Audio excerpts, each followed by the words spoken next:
أعوذ بالله من الشيطان الرجيم. بسم الله الرحمن الرحيم. ألف لام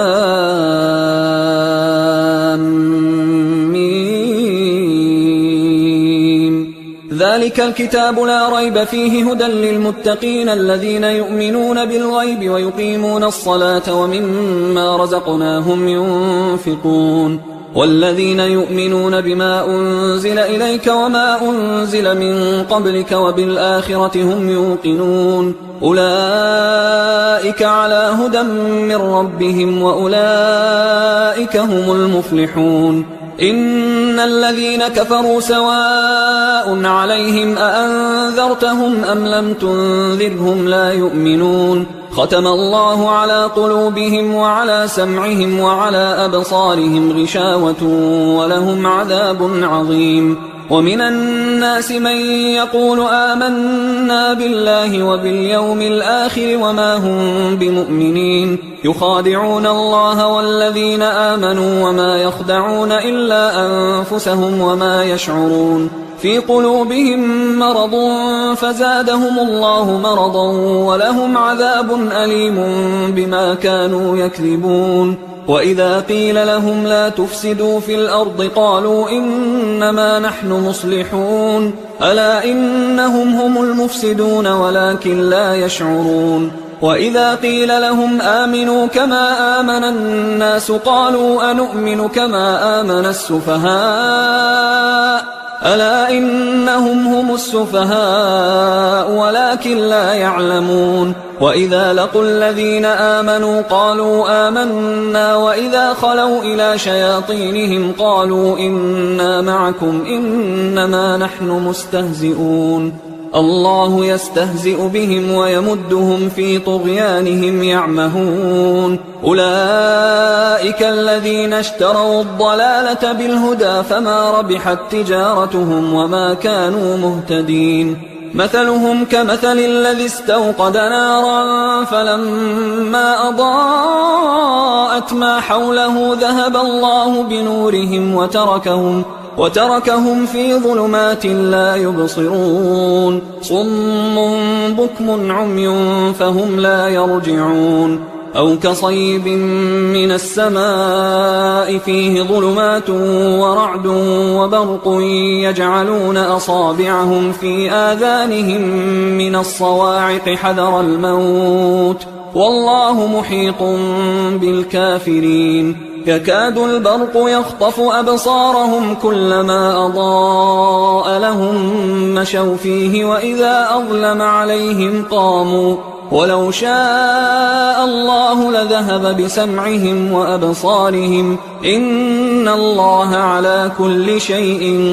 قدير. يا أيها الناس اعبدوا ربكم الذي خلقكم والذين من قبلكم لعلكم تتقون. الذي جعل لكم الأرض فراشا والسماء بناء وأنزل من السماء ماء فأخرج به من الثمرات رزقا لكم فلا تجعلوا لله أندادا وأنتم تعلمون. وإن كنتم في ريب مما نزلنا على عبدنا فأتوا بسورة من مثله وادعوا شهداءكم من دون الله إن كنتم صادقين. فإن لم تفعلوا ولن تفعلوا فاتقوا النار التي وقودها الناس والحجارة أعدت للكافرين. وبشر الذين آمنوا وعملوا الصالحات أن لهم جنات تجري من تحتها الأنهار كلما رزقوا منها من ثمرة رزقا قالوا هذا الذي رزقنا من قبل وأتوا به متشابها ولهم فيها أزواج مطهرة وهم فيها خالدون. إن الله لا يستحيي أن يضرب مثلا ما بعوضة فما فوقها فأما الذين آمنوا فيعلمون أنه الحق من ربهم وأما الذين كفروا فيقولون ماذا أراد الله بهذا مثلا يضل به كثيرا ويهدي به كثيرا وما يضل به إلا الفاسقين الذين ينقضون عهد الله من بعد ميثاقه ويقطعون ما أمر الله به أن يوصل ويفسدون في الأرض أولئك هم الخاسرون. كيف تكفرون بالله وكنتم أمواتا فأحياكم ثم يميتكم ثم يحييكم ثم إليه ترجعون. هو الذي خلق لكم ما في الأرض جميعا ثم استوى إلى السماء فسواهن 7 سماوات وهو بكل شيء عليم. وإذ قال ربك للملائكة إني جاعل في الأرض خليفة قالوا أتجعل فيها من يفسد فيها ويسفك الدماء ونحن نسبح بحمدك ونقدس لك قال إني أعلم ما لا تعلمون. وعلم آدم الأسماء كلها ثم عرضهم على الملائكة فقال أنبئوني بأسماء هؤلاء إن كنتم صادقين. قالوا سبحانك لا علم لنا إلا ما علمتنا إنك أنت العليم الحكيم. قال يا آدم أنبئهم بأسمائهم فلما أنبأهم بأسمائهم قال ألم أقل لكم إني أعلم غيب السماوات والأرض وأعلم ما تبدون وما كنتم تكتمون. وإذ قلنا للملائكة اسجدوا لآدم فسجدوا إلا إبليس أبى واستكبر وكان من الكافرين. وقلنا يا آدم اسكن أنت وزوجك الجنة وكلا منها رغدا حيث شئتما ولا تقربا هذه الشجرة فتكونا من الظالمين. فأزلهما الشيطان عنها فأخرجهما مما كانا فيه وقلنا اهبطوا بعضكم لبعض عدو ولكم في الأرض مستقر ومتاع إلى حين. فتلقى آدم من ربه كلمات فتاب عليه إنه هو التواب الرحيم. قلنا اهبطوا منها جميعا فإما يأتينكم مني هدى فمن تبع هداي فلا خوف عليهم ولا هم يحزنون. والذين كفروا وكذبوا بآياتنا أولئك أصحاب النار هم فيها خالدون. يا بني إسرائيل اذكروا نعمتي التي أنعمت عليكم وأوفوا بعهدي أوف بعهدكم وإياي فارهبون. وآمنوا بما أنزلت مصدقا لما معكم ولا تكونوا أول كافر به ولا تشتروا بآياتي ثمنا قليلا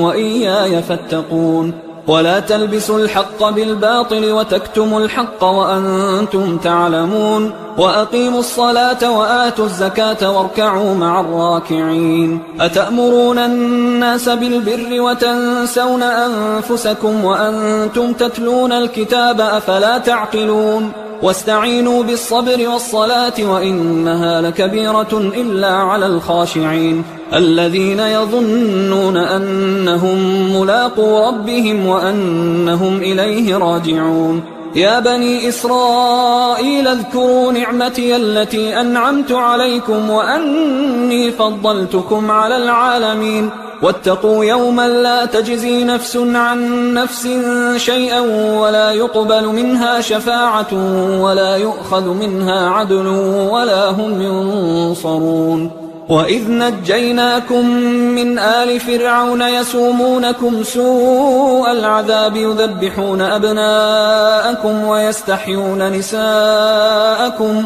وفي ذلكم بلاء من ربكم عظيم. وإذ فرقنا بكم البحر فأنجيناكم وأغرقنا آل فرعون وأنتم تنظرون. وإذ واعدنا موسى 40 ليلة ثم اتخذتم العجل من بعده وأنتم ظالمون. ثم عفونا عنكم من بعد ذلك لعلكم تشكرون وإذ آتينا موسى الكتاب والفرقان لعلكم تهتدون وإذ قال موسى لقومه يا قوم إنكم ظلمتم أنفسكم باتخاذكم العجل فتوبوا إلى بارئكم فاقتلوا أنفسكم ذلكم خير لكم عند بارئكم فتاب عليكم إنه هو التواب الرحيم وإذ قلتم يا موسى لن نؤمن لك حتى نرى الله جهرة فأخذتكم الصاعقة وأنتم تنظرون ثم بعثناكم من بعد موتكم لعلكم تشكرون وظللنا عليكم الغمام وأنزلنا عليكم المن والسلوى كلوا من طيبات ما رزقناكم وما ظلمونا ولكن كانوا أنفسهم يظلمون وإذ قلنا ادخلوا هذه القرية فكلوا منها حيث شئتم رغدا وادخلوا الباب سجدا وقولوا حطة نغفر لكم خطاياكم وسنزيد المحسنين فبدل الذين ظلموا قولا غير الذي قيل لهم فأنزلنا على الذين ظلموا رجزا من السماء بما كانوا يفسقون وإذ استسقى موسى لقومه فقلنا اضرب بعصاك الحجر فانفجرت منه 12 عينا قد علم كل أناس مشربهم كلوا واشربوا من رزق الله ولا تعثوا في الأرض مفسدين وإذ قلتم يا موسى لن نصبر على طعام واحد فادع لنا ربك يخرج لنا مما تنبت الأرض من بقلها وقثائها وفومها وعدسها وبصلها قال أتستبدلون الذي هو أدنى بالذي هو خير اهبطوا مصرا فإن لكم ما سألتم وضربت عليهم الذلة والمسكنة وباءوا بغضب من الله ذلك بأنهم كانوا يكفرون بآيات الله ويقتلون النبيين بغير الحق ذلك بما عصوا وكانوا يعتدون إن الذين آمنوا والذين هادوا والنصارى والصابئين من آمن بالله واليوم الآخر وعمل صالحا فلهم أجرهم عند ربهم ولا خوف عليهم ولا هم يحزنون وإذ أخذنا ميثاقكم ورفعنا فوقكم الطور خذوا ما آتيناكم بقوة واذكروا ما فيه لعلكم تتقون ثم توليتم من بعد ذلك فلولا فضل الله عليكم ورحمته لكنتم من الخاسرين ولقد علمتم الذين اعتدوا منكم في السبت فقلنا لهم كونوا قردة خاسئين فجعلناها نكالا لما بين يديها وما خلفها وموعظة للمتقين وإذ قال موسى لقومه إن الله يأمركم أن تذبحوا بقرة قالوا أتتخذنا هزوا قال أعوذ بالله أن أكون من الجاهلين قالوا ادع لنا ربك يبين لنا ما هي قال إنه يقول إنها بقرة لا فارض ولا بكر عوان بين ذلك فافعلوا ما تؤمرون قالوا ادع لنا ربك يبين لنا ما لونها قال إنه يقول إنها بقرة صفراء فاقع لونها تسر الناظرين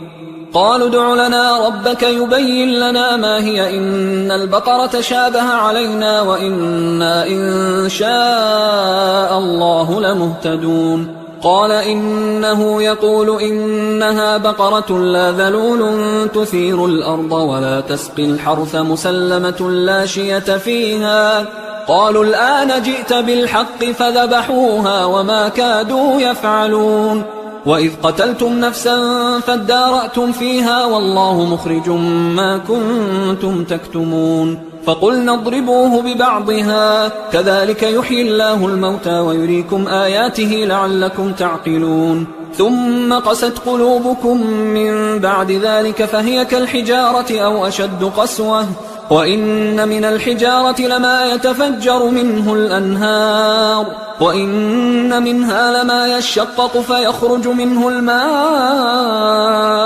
وإن منها لما يهبط من خشية الله وما الله بغافل عما تعملون. أفتطمعون أن يؤمنوا لكم وقد كان فريق منهم يسمعون كلام الله ثم يحرفونه من بعد ما عقلوه وهم يعلمون. وإذا لقوا الذين آمنوا قالوا آمنا وإذا خلا بعضهم إلى بعض قالوا أتحدثونهم بما فتح الله عليكم ليحاجوكم به عند ربكم أفلا تعقلون. أولا يعلمون أن الله يعلم ما يسرون وما يعلنون. ومنهم أميون لا يعلمون الكتاب إلا أماني وإنهم إلا يظنون. فويل للذين يكتبون الكتاب بأيديهم ثم يقولون هذا من عند الله ليشتروا به ثمنا قليلا فويل لهم مما كتبت أيديهم وويل لهم مما يكسبون. وقالوا لن تمسنا النار إلا أياما معدودة قل أتخذتم عند الله عهدا فلن يخلف الله عهده أم تقولون على الله ما لا تعلمون. بلى من كسب سيئة وأحاطت به خطيئته فأولئك أصحاب النار هم فيها خالدون. والذين آمنوا وعملوا الصالحات أولئك أصحاب الجنة هم فيها خالدون. وإذ أخذنا ميثاق بني إسرائيل لا تعبدون إلا الله وبالوالدين إحسانا وذي القربى واليتامى والمساكين وقولوا للناس حسنا وأقيموا الصلاة وآتوا الزكاة ثم توليتم إلا قليلا منكم وأنتم معرضون. وإذ أخذنا ميثاقكم لا تسفكون دماءكم ولا تخرجون أنفسكم من دياركم ثم أقررتم وأنتم تشهدون ثم أنتم هؤلاء تقتلون أنفسكم وتخرجون فريقا منكم من ديارهم تظاهرون عليهم بالإثم والعدوان وإن يأتوكم أسارى تفادوهم وهو محرم عليكم إخراجهم أفتؤمنون ببعض الكتاب وتكفرون ببعض فما جزاء من يفعل ذلك منكم إلا خزي في الحياة الدنيا ويوم القيامة يردون إلى أشد العذاب وما الله بغافل عما تعملون. أولئك الذين اشتروا الحياة الدنيا بالآخرة فلا يخفف عنهم العذاب ولا هم ينصرون. ولقد آتينا موسى الكتاب وقفينا من بعده بالرسل وآتينا عيسى ابن مريم البينات وأيدناه بروح القدس أفكلما جاءكم رسول بما لا تهوى أنفسكم استكبرتم ففريقا كذبتم وفريقا تقتلون. وقالوا قلوبنا غلف بل لعنهم الله بكفرهم فقليلا ما يؤمنون. ولما جاءهم كتاب من عند الله مصدق لما معهم وكانوا من قبل يستفتحون على الذين كفروا فلما جاءهم ما عرفوا كفروا به فلعنة الله على الكافرين. بئس ما اشتروا به أنفسهم أن يكفروا بما أنزل الله بغيا أن ينزل الله من فضله على من يشاء من عباده فباءوا بغضب على غضب وللكافرين عذاب مهين. وإذا قيل لهم آمنوا بما أنزل الله قالوا نؤمن بما أنزل علينا ويكفرون بما وراءه وهو الحق مصدقا لما معهم. قل فلم تقتلون أنبياء الله من قبل إن كنتم مؤمنين ولقد جاءكم موسى بالبينات ثم اتخذتم العجل من بعده وأنتم ظالمون وإذ أخذنا ميثاقكم ورفعنا فوقكم الطور خذوا ما آتيناكم بقوة واسمعوا قالوا سمعنا وعصينا وأشربوا في قلوبهم العجل بكفرهم قل بئس ما يأمركم به إيمانكم إن كنتم مؤمنين قل إن كانت لكم الدار الآخرة عند الله خالصة من دون الناس فتمنوا الموت إن كنتم صادقين ولن يتمنوه أبدا بما قدمت أيديهم والله عليم بالظالمين ولتجدنهم أحرص الناس على حياة ومن الذين أشركوا يود أحدهم لو يعمر 1000 سنة وما هو بمزحزحه من العذاب أن يعمر والله بصير بما يعملون قل من كان عدوا لجبريل فإنه نزله على قلبك بإذن الله مصدقا لما بين يديه وهدى وبشرى للمؤمنين من كان عدوا لله وملائكته ورسله وجبريل وميكال فإن الله عدو للكافرين ولقد أنزلنا إليك آيات بينات وما يكفر بها إلا الفاسقون أوكلما عاهدوا عهدا نبذه فريق منهم بل أكثرهم لا يؤمنون ولما جاءهم رسول من عند الله مصدق لما معهم نبذ فريق من الذين أوتوا الكتاب كتاب الله وراء ظهورهم كأنهم لا يعلمون واتبعوا ما تتلو الشياطين على ملك سليمان وما كفر سليمان ولكن الشياطين كفروا يعلمون الناس السحر وما أنزل على الملكين ببابل هاروت وماروت وما يعلمان من أحد حتى يقولا إنما نحن فتنة فلا تكفر فيتعلمون منهما ما يفرقون به بين المرء وزوجه وما هم بضارين به من أحد إلا بإذن الله ويتعلمون ما يضرهم ولا ينفعهم ولقد علموا لمن اشتراه ما له في الآخرة من خلاق ولبئس ما شروا به أنفسهم لو كانوا يعلمون ولو أنهم آمنوا واتقوا لمثوبة من عند الله خير لو كانوا يعلمون يا أيها الذين آمنوا لا تقولوا راعنا وقولوا انظرنا واسمعوا وللكافرين عذاب أليم ما يود الذين كفروا من أهل الكتاب ولا المشركين أن ينزل عليكم من خير من ربكم والله يختص برحمته من يشاء والله ذو الفضل العظيم ما ننسخ من آية أو ننسها نأت بخير منها أو مثلها ألم تعلم أن الله على كل شيء قدير ألم تعلم أن الله له ملك السماوات والأرض وما لكم من دون الله من ولي ولا نصير أم تريدون أن تسألوا رسولكم كما سئل موسى من قبل ومن يتبدل الكفر بالإيمان فقد ضل سواء السبيل ود كثير من أهل الكتاب لو يردونكم من بعد إيمانكم كفارا حسدا من عند أنفسهم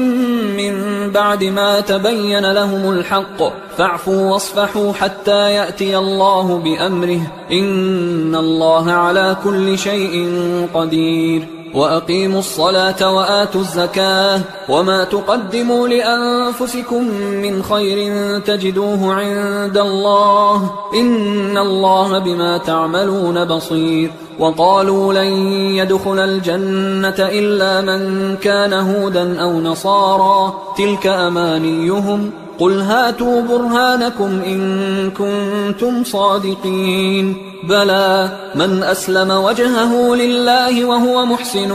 فله أجره عند ربه ولا خوف عليهم ولا هم يحزنون وقالت اليهود ليست النصارى على شيء وقالت النصارى ليست اليهود على شيء وهم يتلون الكتاب كذلك قال الذين لا يعلمون مثل قولهم فالله يحكم بينهم يوم القيامة فيما كانوا فيه يختلفون ومن أظلم ممن منع مساجد الله أن يذكر فيها اسمه وسعى في خرابها أولئك ما كان لهم أن يدخلوها إلا خائفين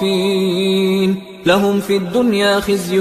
ولهم في الآخرة عذاب عظيم ولله المشرق والمغرب فأينما تولوا فثم وجه الله إن الله واسع عليم وقالوا اتخذ الله ولدا سبحانه بل له ما في السماوات والأرض كل له قانتون بديع السماوات والأرض وإذا قضى أمرا فإنما يقول له كن فيكون وقال الذين لا يعلمون لولا يكلمنا الله أو تأتينا آية كذلك قال الذين من قبلهم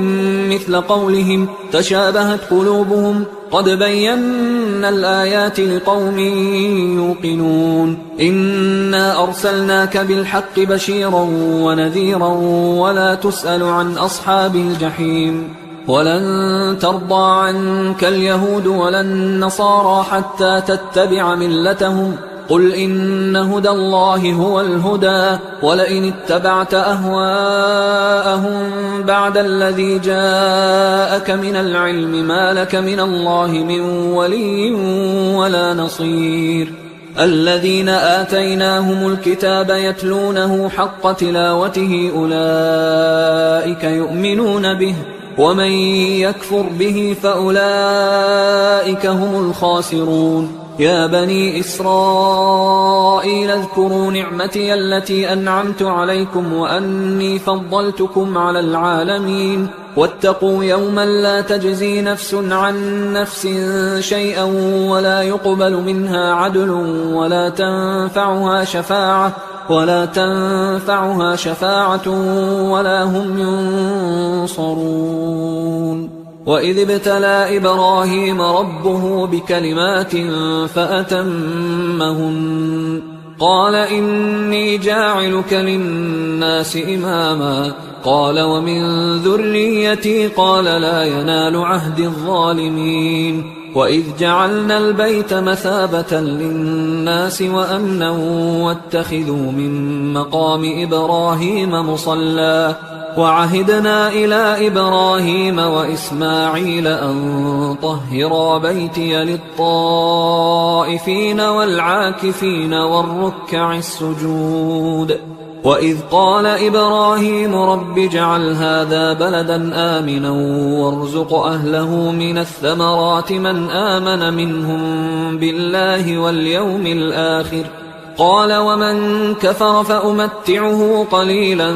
ثم أضطره إلى عذاب النار وبئس المصير وإذ يرفع إبراهيم القواعد من البيت وإسماعيل ربنا تقبل منا إنك أنت السميع العليم ربنا وجعلنا مسلمين لك ومن ذريتنا أمة مسلمة لك وأرنا مناسكنا وتب علينا إنك أنت التواب الرحيم ربنا وبعث فيهم رسولا منهم يتلو عليهم آياتك ويعلمهم الكتاب والحكمة ويزكيهم إنك أنت العزيز الحكيم ومن يرغب عن ملة إبراهيم إلا من سفه نفسه ولقد اصطفيناه في الدنيا وإنه في الآخرة لمن الصالحين إذ قال له ربه أسلم قال أسلمت لرب العالمين ووصى بها إبراهيم بنيه ويعقوب يا بني إن الله اصطفى لكم الدين فلا تموتن إلا وأنتم مسلمون أم كنتم شهداء إذ حضر يعقوب الموت إذ قال لبنيه ما تعبدون من بعدي قالوا نعبد إلهك وإله آبائك إبراهيم وإسماعيل وإسحاق إلها واحدا ونحن له مسلمون تلك أمة قد خلت لها ما كسبت ولكم ما كسبتم ولا تسألون عما كانوا يعملون وقالوا كونوا هودا أو نصارى تهتدوا قل بل ملة إبراهيم حنيفا وما كان من المشركين قولوا آمنا بالله وما أنزل إلينا وما أنزل إلى إبراهيم وإسماعيل وإسحاق ويعقوب والأسباط وما أوتي موسى وعيسى وما أوتي النبيون من ربهم لا نفرق بين أحد منهم ونحن له مسلمون فإن آمنوا بمثل ما آمنتم به فقد اهتدوا وإن تولوا فإنما هم في شقاق فسيكفيكهم الله وهو السميع العليم صبغة الله ومن أحسن من الله صبغة ونحن له عابدون قل أتحاجوننا في الله وهو ربنا وربكم ولنا أعمالنا ولكم أعمالكم ونحن له مخلصون أم تقولون إن إبراهيم وإسماعيل وإسحاق ويعقوب والأسباط كانوا هودا أو نصارى قل أأنتم أعلم أم الله ومن أظلم ممن كتم شهادة عنده من الله وما الله بغافل عما تعملون تلك أمة قد خلت لها ما كسبت ولكم ما كسبتم ولا تسألون عما كانوا يعملون سيقول السفهاء من الناس ما ولاهم عن قبلتهم التي كانوا عليها قل لله المشرق والمغرب يهدي من يشاء إلى صراط مستقيم وكذلك جعلناكم أمة وسطا لتكونوا شهداء على الناس ويكون الرسول عليكم شهيدا وما جعلنا القبلة التي كنت عليها إلا لنعلم من يتبع الرسول ممن ينقلب على عقبيه وإن كانت لكبيرة إلا على الذين هدى الله وما كان الله ليضيع إيمانكم إن الله بالناس لرؤوف رحيم قد نرى تقلب وجهك في السماء فلنولينك قبلة ترضاها فول وجهك شطر المسجد الحرام وحيث ما كنتم فولوا وجوهكم شطره وإن الذين أوتوا الكتاب ليعلمون أنه الحق من ربهم وما الله بغافل عما يعملون ولئن أتيت الذين أوتوا الكتاب بكل آية ما تبعوا قبلتك وما أنت بتابع قبلتهم وما بعضهم بتابع قبلة بعض ولئن اتبعت أهواءهم من بعد ما جاءك من العلم إنك إذا لمن الظالمين الذين آتيناهم الكتاب يعرفونه كما يعرفون أبناءهم وإن فريقا منهم ليكتمون الحق وهم يعلمون الحق من ربك فلا تكونن من الممترين ولكل وجهة هو موليها فاستبقوا الخيرات أينما تكونوا يأت بكم الله جميعا إن الله على كل شيء قدير ومن حيث خرجت فول وجهك شطر المسجد الحرام وإنه للحق من ربك وما الله بغافل عما تعملون ومن حيث خرجت فول وجهك شطر المسجد الحرام وحيث ما كنتم فولوا وجوهكم شطره لئلا يكون للناس عليكم حجة إلا الذين ظلموا منهم فلا تخشوهم واخشوني ولأتم نعمتي عليكم ولعلكم تهتدون كما أرسلنا فيكم رسولا منكم يتلو عليكم آياتنا ويزكيكم ويعلمكم الكتاب والحكمة ويعلمكم ما لم تكونوا تعلمون فاذكروني أذكركم واشكروا لي ولا تكفرون يا أيها الذين آمنوا استعينوا بالصبر والصلاة إن الله مع الصابرين ولا تقولوا لمن يقتل في سبيل الله أموات بل أحياء ولكن لا تشعرون ولنبلونكم بشيء من الخوف والجوع ونقص من الأموال والأنفس والثمرات وبشر الصابرين الذين إذا أصابتهم مصيبة قالوا إنا لله وإنا إليه راجعون أولئك عليهم صلوات من ربهم ورحمة وأولئك هم المهتدون إن الصفا والمروة من شعائر الله فمن حج البيت أو اعتمر فلا جناح عليه أن يطوف بهما ومن تطوع خيرا فإن الله شاكر عليم إن الذين يكتمون ما أنزلنا من البينات والهدى من بعد ما بيناه للناس في الكتاب أولئك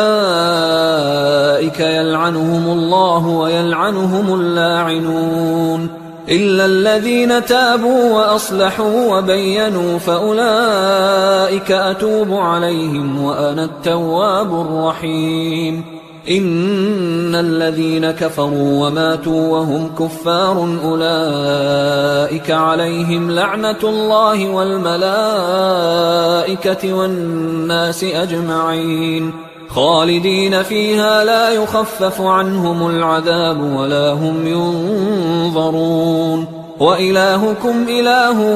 واحد لا إله إلا هو الرحمن الرحيم إن في خلق السماوات والأرض واختلاف الليل والنهار والفلك التي تجري في البحر بما ينفع الناس وما أنزل الله من السماء من ماء فأحيا به الأرض بعد موتها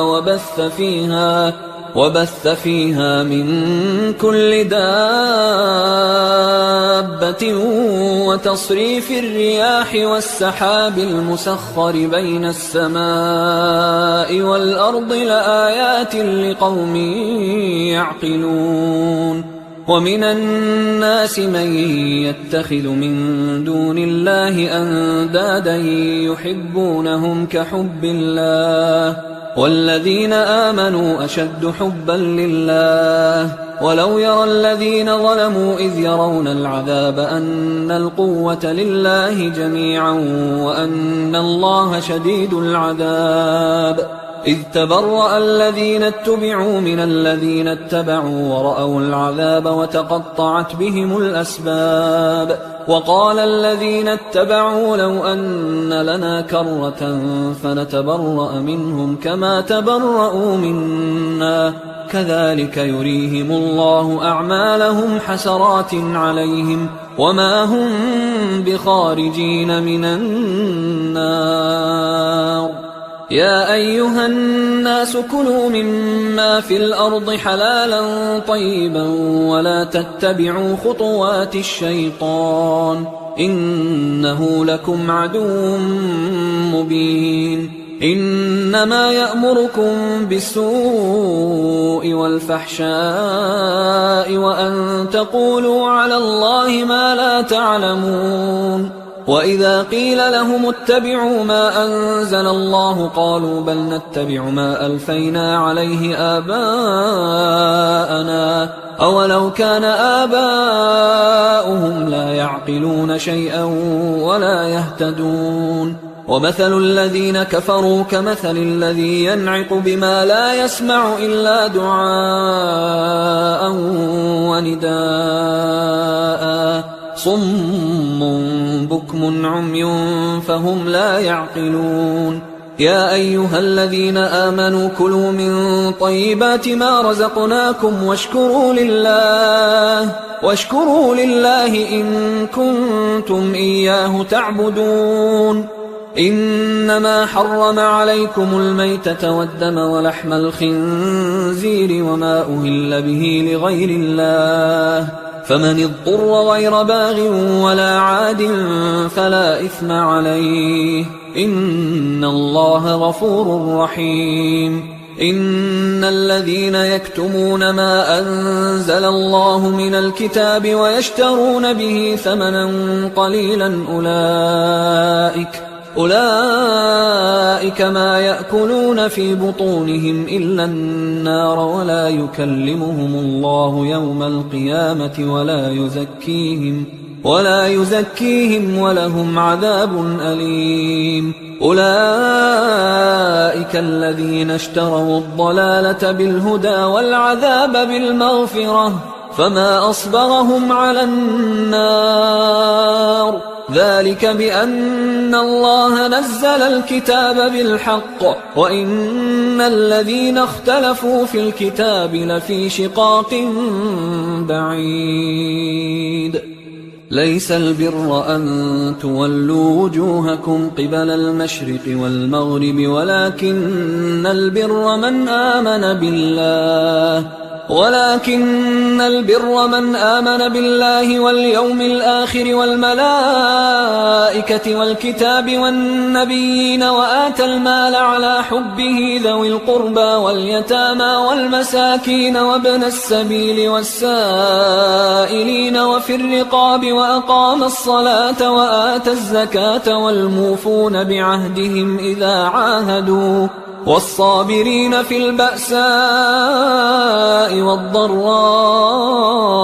وحين البأس أولئك الذين صدقوا وأولئك هم المتقون. يا أيها الذين آمنوا كتب عليكم القصاص في القتلى الحر بالحر والعبد بالعبد والأنثى بالأنثى فمن عفي له من أخيه شيء فاتباع بالمعروف وأداء إليه بإحسان ذلك تخفيف من ربكم ورحمة فمن اعتدى بعد ذلك فله عذاب أليم. ولكم في القصاص حياة يا أولي الألباب لعلكم تتقون. كتب عليكم إذا حضر أحدكم الموت إن ترك خيرا الوصية للوالدين والأقربين بالمعروف حقا على المتقين فمن بدله بعدما سمعه فإنما إثمه على الذين يبدلونه إن الله سميع عليم. فمن خاف من موص جنفا أو إثما فأصلح بينهم فلا إثم عليه إن الله غفور رحيم. يا أيها الذين آمنوا كتب عليكم الصيام كما كتب على الذين من قبلكم لعلكم تتقون أياما معدودات، فمن كان منكم مريضا أو على سفر فعدة من أيام أخر، وعلى الذين يطيقونه فدية طعام مسكين، فمن تطوع خيرا فهو خير له، وأن تصوموا خير لكم إن كنتم تعلمون. شهر رمضان الذي أنزل فيه القرآن هدى للناس وبينات من الهدى والفرقان، فمن شهد منكم الشهر فليصم، ومن كان مريضا أو على سفر فعدة من أيام أخر، يريد الله بكم اليسر ولا يريد بكم العسر ولتكملوا العدة ولتكبروا الله على ما هداكم ولعلكم تشكرون. وإذا سألك عبادي عني فإني قريب أجيب دعوة الداعي إذا دعان، فليستجيبوا لي وليؤمنوا بي لعلهم يرشدون. أحل لكم ليلة الصيام الرفث إلى نسائكم هن لباس لكم وأنتم لباس لهن، علم الله أنكم كنتم تختانون أنفسكم فتاب عليكم وعفى عنكم، فالآن باشروهن وابتغوا ما كتب الله لكم، وكلوا واشربوا حتى يتبين لكم الخيط الأبيض من الخيط الأسود من الفجر، ثم أتموا الصيام إلى الليل، ولا تباشروهن وأنتم عاكفون في المساجد، تلك حدود الله فلا تقربوها، كذلك يبين الله آياته للناس لعلهم يتقون. ولا تأكلوا أموالكم بينكم بالباطل وتدلوا بها إلى الحكام لتأكلوا فريقا من أموال الناس بالإثم وأنتم تعلمون. يسألونك عن الأهلة قل هي مواقيت للناس والحج، وليس البر بأن تأتوا البيوت من ظهورها ولكن البر من اتقى، وأتوا البيوت من أبوابها واتقوا الله لعلكم تفلحون. وقاتلوا في سبيل الله الذين يقاتلونكم ولا تعتدوا إن الله لا يحب المعتدين. وقتلوهم حيث ثقفتموهم وأخرجوهم من حيث أخرجوكم والفتنة أشد من القتل، ولا تقاتلوهم عند المسجد الحرام حتى يقاتلوكم فيه، فإن قاتلوكم فاقتلوهم، كذلك جزاء الكافرين، فإن انتهوا فإن الله غفور رحيم. وقاتلوهم حتى لا تكون فتنة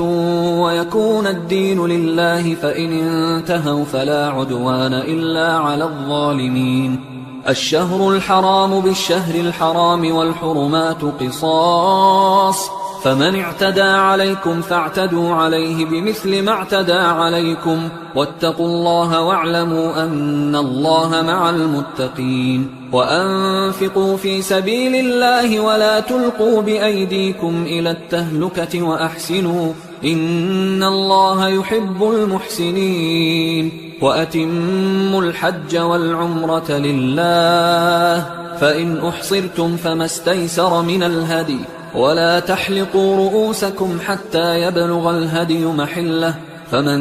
كان منكم مريضا أو به أذى من رأسه ففدية من صيام أو صدقة أو نسك، فإذا أمنتم فمن تمتع بالعمرة إلى الحج فما استيسر من الهدي، فمن لم يجد فصيام 3 أيام في الحج و7 إذا رجعتم، تلك 10 كاملة، ذلك لمن لم يكن أهله حاضر المسجد الحرام. واتقوا الله واعلموا أن الله شديد العقاب. الحج أشهر معلومات، فمن فرض فيهن الحج فلا رفث ولا فسوق ولا جدال في الحج، وما تفعلوا من خير يعلمه الله، وتزودوا فإن خير الزاد التقوى واتقون يا أولي الألباب. ليس عليكم جناح أن تبتغوا فضلا من ربكم، فإذا أفضتم من عرفات فاذكروا الله عند المشعر الحرام واذكروه كما هداكم وإن كنتم من قبله لمن الضالين. ثم أفيضوا من حيث أفاض الناس واستغفروا الله إن الله غفور رحيم. فإذا قضيتم مناسككم فاذكروا الله كذكركم آباءكم أو أشد ذكرا. فمن الناس من يقول ربنا آتنا في الدنيا وما له في الآخرة من خلاق، ومنهم من يقول ربنا آتنا في الدنيا حسنة وفي الآخرة حسنة وقنا عذاب النار. أولئك لهم نصيب مما كسبوا والله سريع الحساب. واذكروا الله في أيام معدودات، فمن تعجل في يومين فلا إثم عليه ومن تأخر فلا إثم عليه لمن اتقى. واتقوا الله واعلموا أنكم إليه تحشرون. ومن الناس من يعجبك قوله في الحياة الدنيا ويشهد الله على ما في قلبه وهو ألد الخصام. وإذا تولى سعى في الأرض ليفسد فيها ويهلك الحرث والنسل والله لا يحب الفساد. وإذا قيل له اتق الله أخذته العزة بالإثم فحسبه جهنم ولبئس المهاد. ومن الناس من يشري نفسه ابتغاء مرضات الله والله رؤوف بالعباد. يا أيها الذين آمنوا ادخلوا في السلم كافة ولا تتبعوا خطوات الشيطان إنه لكم عدو مبين. فإن زللتم من بعد ما جاءتكم البينات فاعلموا أن الله عزيز حكيم. هل ينظرون إلا أن يأتيهم الله في ظلل من الغمام والملائكة وقضي الأمر وإلى الله ترجع الأمور. سل بني إسرائيل كم آتيناهم من آية بينة ومن يبدل نعمة الله من بعد ما جاءته فإن الله شديد العقاب. زين للذين كفروا الحياة الدنيا ويسخرون من الذين آمنوا والذين اتقوا فوقهم يوم القيامة والله يرزق من يشاء بغير حساب. كان الناس أمة واحدة فبعث الله النبيين مبشرين ومنذرين وأنزل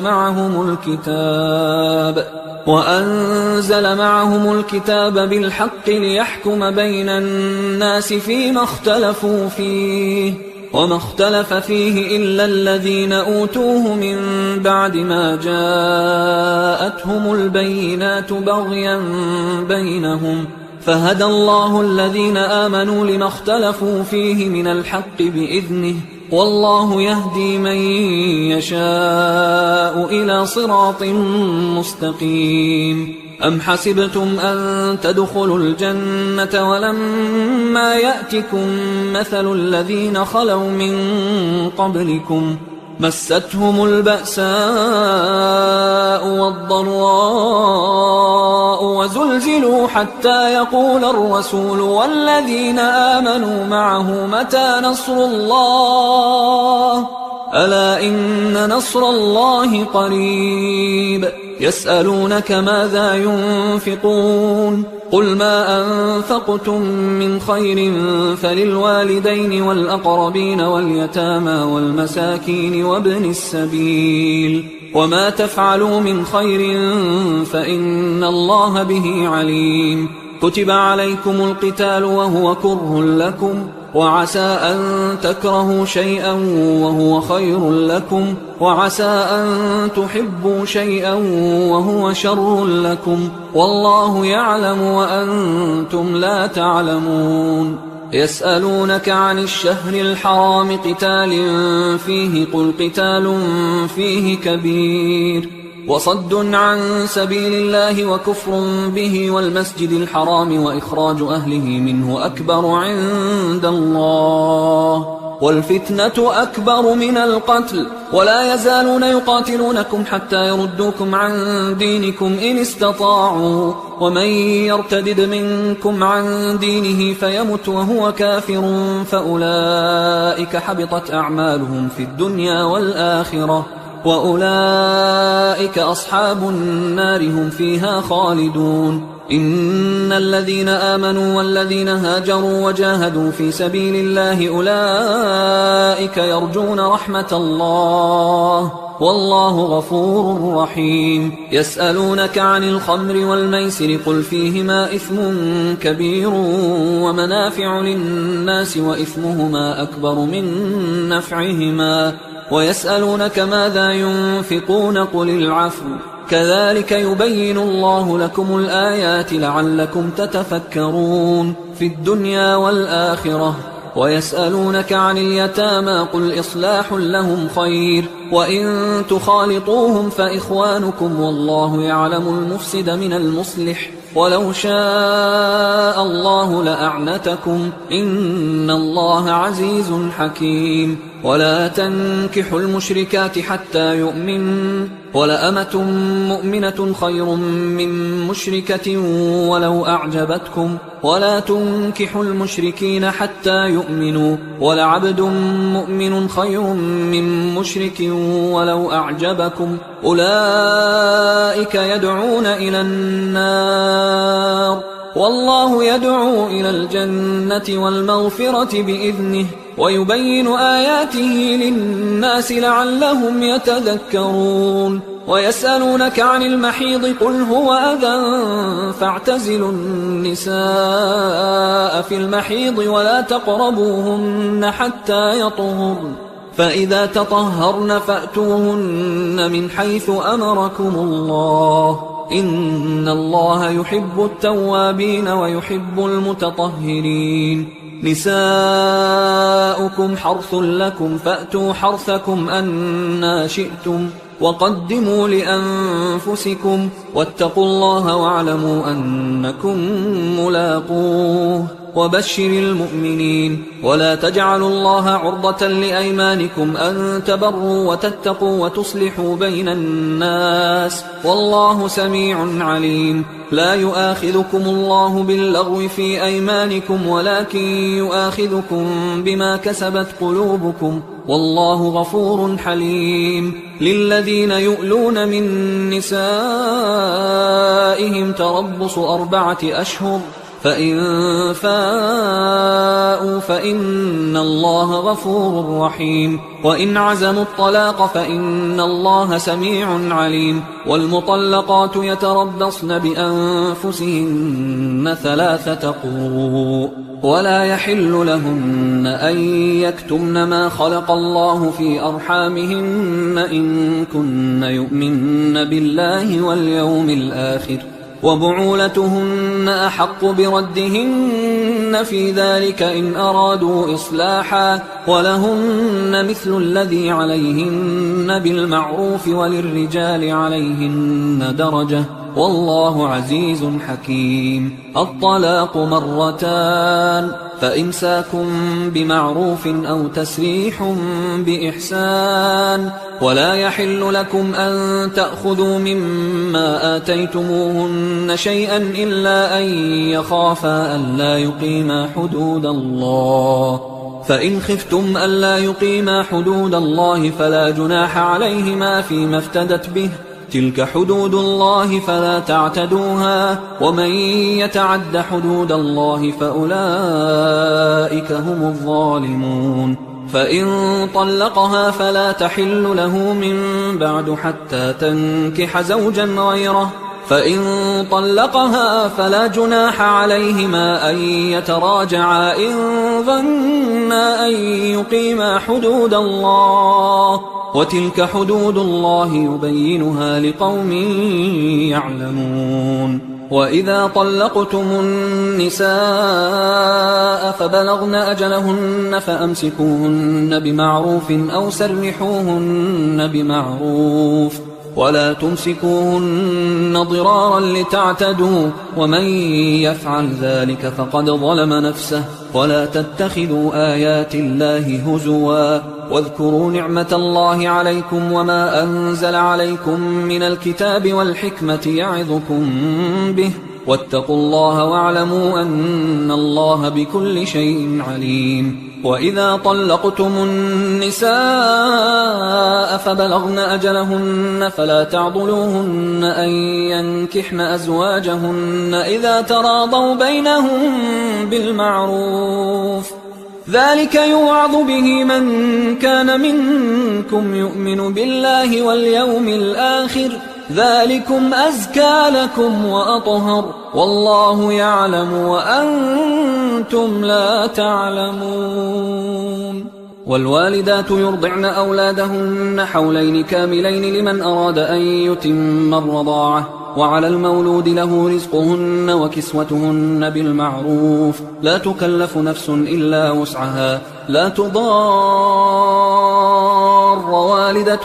بولدها ولا مولود له بولده وعلى الوارث مثل ذلك فإن أرادا فصالا عن تراض منهما وتشاور فلا جناح عليهما وإن أردتم أن تسترضعوا أولادكم فلا جناح عليكم إذا سلمتم ما آتيتم بالمعروف واتقوا الله واعلموا أن الله بما تعملون بصير والذين يتوفون منكم ويذرون أزواجا يتربصن بأنفسهن 4 أشهر وعشرا فإذا بلغن أجلهن فلا جناح عليكم فيما فعلن في أنفسهن بالمعروف والله بما تعملون خبير ولا جناح عليكم فيما عرضتم به من خطبة النساء أو أكننتم في أنفسكم علم الله أنكم ستذكرونهن ولكن لا تواعدوهن سرا إلا أن تقولوا قولا معروفا ولا تعزموا عقدة النكاح حتى يبلغ الكتاب أجله واعلموا أن الله يعلم ما في أنفسكم فاحذروه واعلموا أن الله غفور حليم لا جناح عليكم إن طلقتم النساء ما لم تمسوهن أو تفرضوا لهن فريضة ومتعوهن على الموسع قدره وعلى المقتر قدره متاعا بالمعروف حقا على المحسنين وإن طلقتموهن من قبل أن تمسوهن وقد فرضتم لهن فريضة فنصف ما فرضتم إلا أن يعفون أو يعفو الذي بيده عقدة النكاح وأن تعفوا أقرب للتقوى ولا تنسوا الفضل بينكم إن الله بما تعملون بصير حافظوا على الصلوات والصلاة الوسطى وقوموا لله قانتين فإن خفتم فرجالا أو ركبانا فإذا أمنتم فاذكروا الله كما علمكم ما لم تكونوا تعلمون والذين يتوفون منكم ويذرون أزواجا وصية لأزواجهم متاعا إلى الحول غير إخراج فإن خرجن فلا جناح عليكم فيما فعلن في أنفسهن من معروف والله عزيز حكيم وللمطلقات متاع بالمعروف حقا على المتقين كذلك يبين الله لكم آياته لعلكم تعقلون ألم تر إلى الذين خرجوا من ديارهم وهم ألوف حذر الموت فقال لهم الله موتوا ثم أحياهم إن الله لذو فضل على الناس ولكن أكثر الناس لا يشكرون وقاتلوا في سبيل الله واعلموا أن الله سميع عليم من ذا الذي يقرض الله قرضا حسنا فيضاعفه له أضعافا كثيرة والله يقبض ويبسط وإليه ترجعون ألم تر إلى الملأ من بني إسرائيل من بعد موسى إذ قالوا لنبي له مبعث لنا ملكا نقاتل في سبيل الله قال هل عسيتم إن كتب عليكم القتال ألا تقاتلوا قالوا وما لنا ألا نقاتل في سبيل الله وقد أخرجنا من ديارنا وأبنائنا فلما كتب عليهم القتال تولوا إلا قليلا منهم والله عليم بالظالمين وقال لهم نبيهم إن الله قد بعث لكم طالوت ملكا قالوا أنى يكون له الملك علينا ونحن أحق بالملك منه ولم يؤت سعة من المال قال إن الله اصطفاه عليكم وزاده بسطة في العلم والجسم والله يؤتي ملكه من يشاء والله واسع عليم وقال لهم نبيهم إن آية ملكه أن يأتيكم التابوت فيه سكينة من ربكم وبقية مما ترك آل موسى وآل هارون تحمله الملائكة إن في ذلك لآية لكم إن كنتم مؤمنين فلما فصل طالوت بالجنود قال إن الله مبتليكم بنهر فمن شرب منه فليس مني ومن لم يطعمه فإنه مني إلا من اغترف غرفة بيده فشربوا منه إلا قليلا منهم فلما جاوزه هو والذين آمنوا معه قالوا لا طاقة لنا اليوم بجالوت وجنوده قال الذين يظنون أنهم ملاقوا الله كم من فئة قليلة غلبت فئة كثيرة بإذن الله والله مع الصابرين ولما برزوا لجالوت وجنوده قالوا ربنا أفرغ علينا صبرا وثبت أقدامنا وانصرنا على القوم الكافرين فهزموهم بإذن الله وقتل داود جالوت وآتاه الله الملك والحكمة وعلمه مما يشاء ولولا دفع الله الناس بعضهم ببعض لفسدت الأرض ولكن الله ذو فضل على العالمين تلك آيات الله نتلوها عليك بالحق وإنك لمن المرسلين تلك الرسل فضلنا بعضهم على بعض منهم من كلم الله ورفع بعضهم درجات وآتينا عيسى ابن مريم البينات وأيدناه بروح القدس ولو شاء الله ما اقتتل الذين من بعدهم من بعد ما جاءتهم البينات ولكن اختلفوا فمنهم من آمن ومنهم من كفر ولو شاء الله ما اقتتلوا ولكن الله يفعل ما يريد يا أيها الذين آمنوا أنفقوا مما رزقناكم من قبل أن يأتي يوم لا بيع فيه ولا خلة ولا شفاعة والكافرون هم الظالمون الله لا إله إلا هو الحي القيوم لا تأخذه سنة ولا نوم له ما في السماوات وما في الأرض من ذا الذي يشفع عنده إلا بإذنه يعلم ما بين أيديهم وما خلفهم ولا يحيطون بشيء من علمه إلا بما شاء وسع كرسيه السماوات والأرض ولا يؤوده حفظهما وهو العلي العظيم لا إكراه في الدين قد تبين الرشد من الغي فمن يكفر بالطاغوت ويؤمن بالله فقد استمسك بالعروة الوثقى لا انفصام لها والله سميع عليم الله ولي الذين آمنوا يخرجهم من الظلمات إلى النور والذين كفروا أولياؤهم الطاغوت يخرجونهم من النور إلى الظلمات أولئك أصحاب النار هم فيها خالدون ألم تر إلى الذي حاج إبراهيم في ربه أن آتاه الله الملك إذ قال إبراهيم ربي الذي يحيي ويميت قال أنا أحيي وأميت قال إبراهيم فإن الله يأتي بالشمس من المشرق فأت بها من المغرب فبهت الذي كفر والله لا يهدي القوم الظالمين أو كالذي مر على قرية وهي خاوية على عروشها قال أنى يحيي هذه الله بعد موتها فأماته الله 100 عام ثم بعثه قال كم لبثت قال لبثت يوما أو بعض يوم قال بل لبثت 100 عام فانظر إلى طعامك وشرابك لم يتسنه وانظر إلى حمارك ولنجعلك آية للناس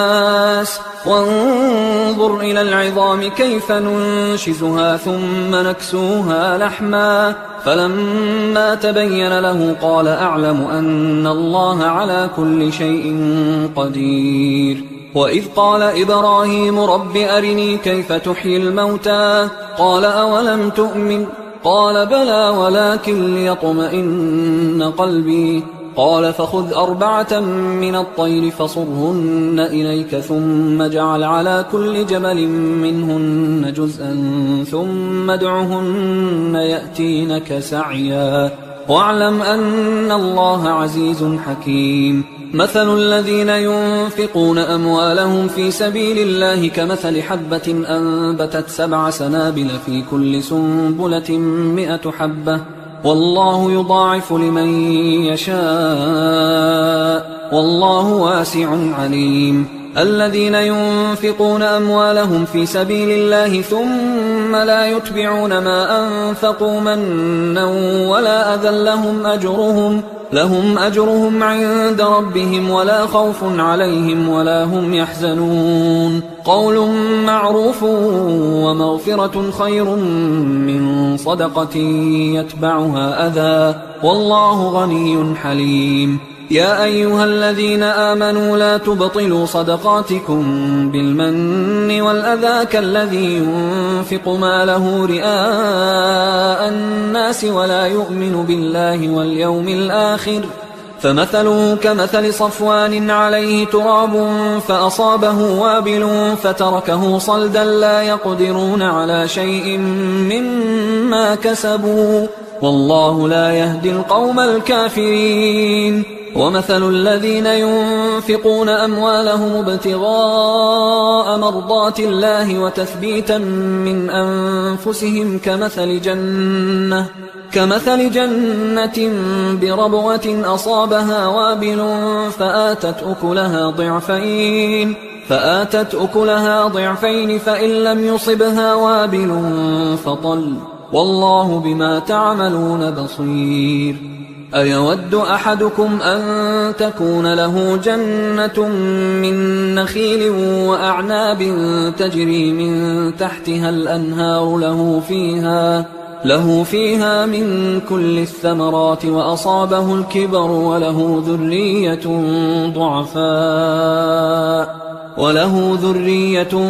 ضعفاء فأصابها إعصار فيه نار فاحترقت كذلك يبين الله لكم الآيات لعلكم تتفكرون يا أيها الذين آمنوا أنفقوا من طيبات ما كسبتم ومما أخرجنا لكم من الأرض ولا تيمموا الخبيث منه تنفقون ولستم بآخذيه إلا أن تغمضوا فيه واعلموا أن الله غني حميد الشيطان يعدكم الفقر ويأمركم بالفحشاء والله يعدكم مغفرة منه وفضلا والله واسع عليم يؤتي الحكمة من يشاء ومن يؤت الحكمة فقد أوتي خيرا كثيرا وما يذكر إلا أولو الألباب وما أنفقتم من نفقة أو نذرتم من نذر فإن الله يعلمه وما للظالمين من أنصار إن تبدوا الصدقات فنعما هي وإن تخفوها وتؤتوها الفقراء فهو خير لكم ويكفر عنكم من سيئاتكم والله بما تعملون خبير ليس عليك هداهم ولكن الله يهدي من يشاء وما تنفقوا من خير فلأنفسكم وما تنفقون إلا ابتغاء وجه الله وما تنفقوا من خير يوفى إليكم وأنتم لا تظلمون للفقراء الذين أحصروا في سبيل الله لا يستطيعون ضربا في الأرض يحسبهم الجاهل أغنياء من التعفف تعرفهم بسيماهم لا يسألون الناس إلحافا وما تنفقوا من خير فإن الله به عليم الذين ينفقون أموالهم بالليل والنهار سرا وعلانية فلهم أجرهم عند ربهم ولا خوف عليهم ولا هم يحزنون الذين يأكلون الربا لا يقومون إلا كما يقوم الذي يتخبطه الشيطان من المس ذلك بأنهم قالوا إنما البيع مثل الربا وأحل الله البيع وحرم الربا فمن جاءه موعظة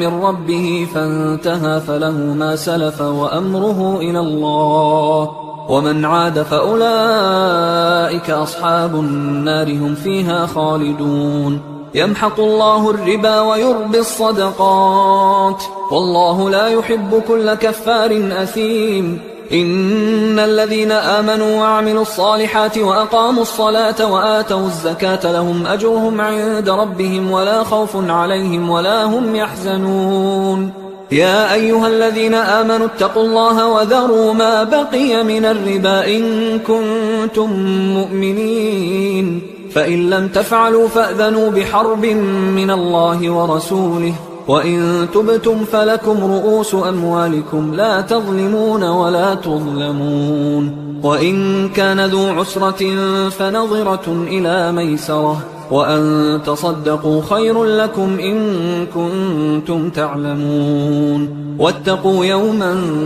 ترجعون فيه إلى الله ثم توفى كل نفس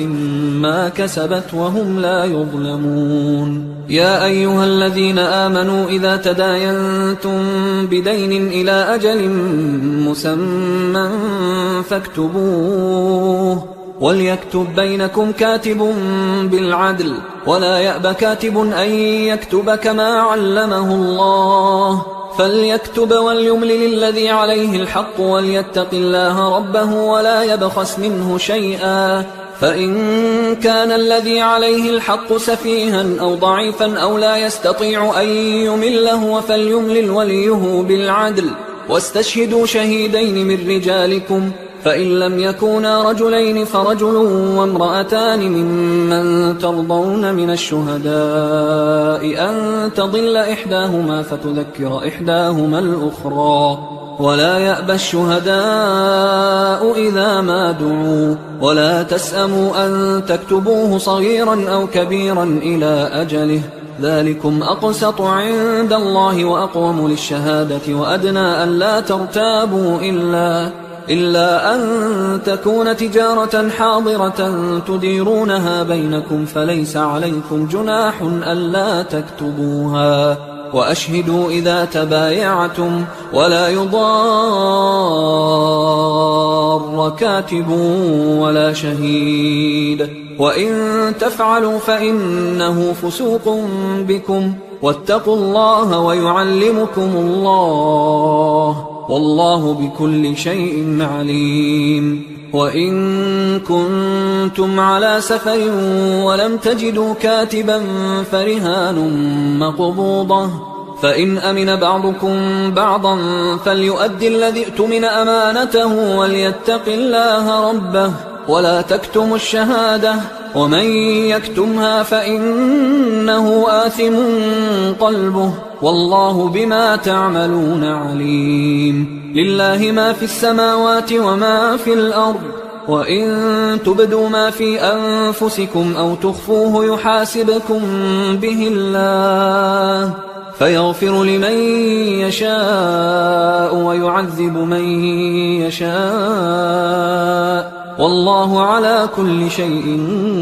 قدير. آمن الرسول بما أنزل إليه من ربه والمؤمنون كل آمن بالله وملائكته وكتبه ورسله لا نفرق بين أحد من رسله وقالوا سمعنا وأطعنا غفرانك ربنا وإليك المصير. لا يكلف الله نفسا إلا وسعها، لها ما كسبت وعليها ما اكتسبت. ربنا لا تؤاخذنا إن نسينا أو أخطأنا، ربنا ولا تحمل علينا إصرا كما حملته على الذين من قبلنا، ربنا ولا تحملنا ما لا طاقة لنا به، واعف عنا واغفر لنا وارحمنا، أنت مولانا فانصرنا على القوم الكافرين. حصري